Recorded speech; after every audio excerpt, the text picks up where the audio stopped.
આ છે મિત્રો જીવામૃત. જીવામૃત બનાવવાની એકદમ સરળ પદ્ધતિ છે. 10 થી 15 લીટર ગૌમૂત્ર લઈ એમાં 10 થી 12 કિલો ગાયનું છાણ, ગૌમૂત્ર અને કઠોળનો લોટ, કોઈ પણ કઠોળ એનો 1.5 કિલો જેટલો લોટ, 1.5 થી 2 કિલો જેટલો દેશી ગોળ, આ બધીનો ગોળ બનાવી અને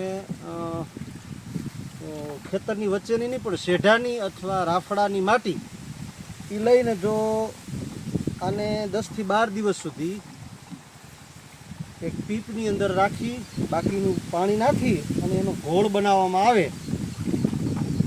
તો એની અંદર પુષ્કળ પ્રમાણમાં બેક્ટેરિયા બને છે. અને બેક્ટેરિયા એટલા બધા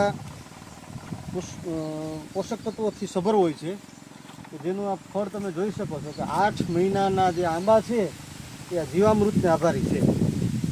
અને ઘડિયાળના કાંટાની દિશામાં એને મૂવિંગ કરાવવાનું સવાર સાંજ અને કોથળો ઢાંકી દેવાનો.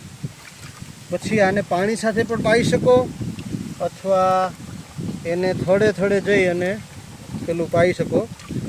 બધી રીતે અનુકૂળ રહે છે ને એકદમ સજીવ છે. બરાબર.